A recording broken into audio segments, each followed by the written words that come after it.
It was a chilly afternoon when two seasoned economists sat down for a coffee at their favorite cafe. They had been colleagues and friends for years, often finding themselves deep in discussion about the state of the economy. Today, the topic of their conversation was the rumbling signs of the subprime mortgage crisis that had begun to surface. I've been going through some troubling data lately. The housing market, specifically the subprime mortgage sector, is showing some alarming trends. Tell me more. I've had my suspicions, but what have you found?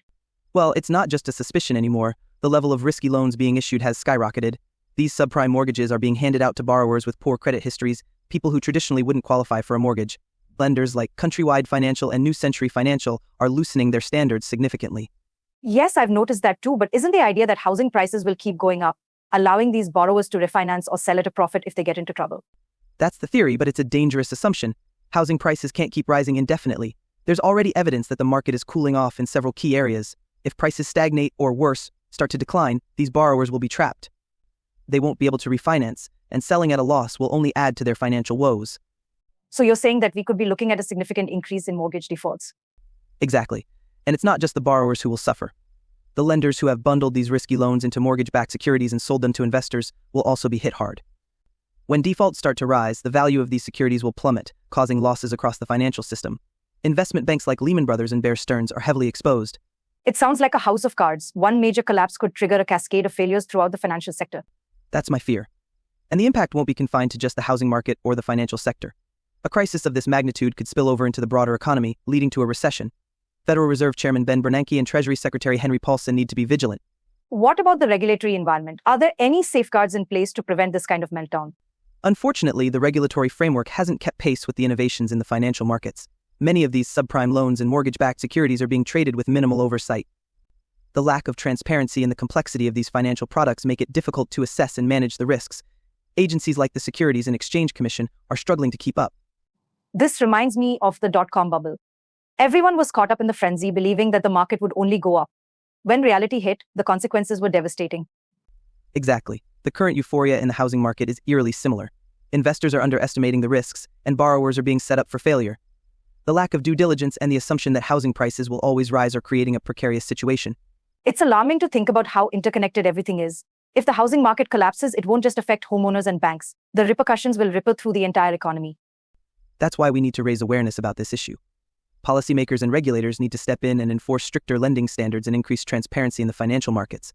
If we don't take action soon, we could be looking at a crisis that rivals the Great Depression. Agreed. It's crucial to address this before it spirals out of control. Education and awareness are key. The public needs to understand the risks involved in these subprime mortgages and the potential consequences for the broader economy. The media can play a significant role in this. By highlighting the dangers of subprime lending and the potential for a housing market collapse, they can help to create a more informed and cautious public. And it's not just about the immediate financial impact. The social consequences could be severe. Foreclosures, job losses, and decreased consumer spending could lead to widespread hardship and unrest. Absolutely. It's not just numbers on a balance sheet. Real people will suffer if this crisis unfolds as we fear. We have a responsibility to do everything we can to prevent it. Let's start by drafting a report outlining our concerns and recommendations. We can present it to our colleagues and policymakers to start a dialogue about necessary reforms. That's a good plan. We need to act quickly and decisively. The longer we wait, the harder it will be to mitigate the damage. I'll start gathering data and case studies to support our arguments. We need to be thorough and compelling to make an impact. And I'll focus on outlining the regulatory changes we believe are necessary. Together, we can create a comprehensive and persuasive document. This is going to be a lot of work, but it's worth it if we can help prevent a financial disaster. Agreed. Let's get started and make sure our voices are heard. This is too important to ignore. What about the role of rating agencies? How much of this issue stems from their ratings of these mortgage-backed securities? That's a significant part of the problem.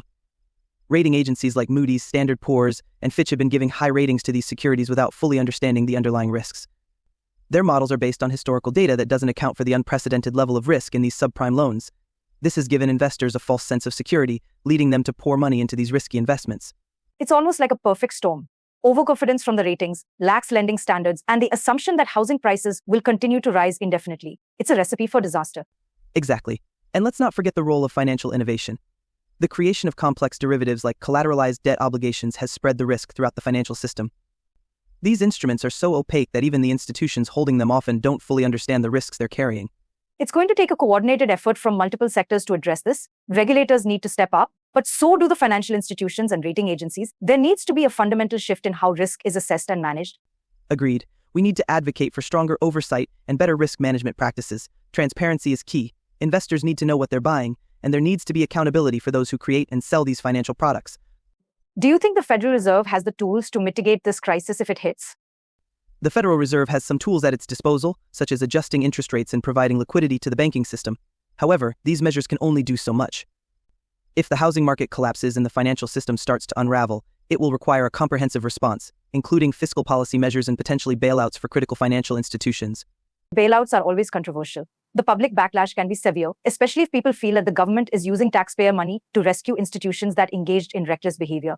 True, but the alternative could be even worse. A full-scale financial collapse could lead to a prolonged recession or even a depression.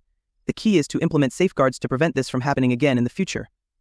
We need to learn from this crisis and ensure that the financial system is more resilient. Let's make sure our report addresses these points. We need to highlight the immediate risks and also propose long-term solutions to strengthen the financial system.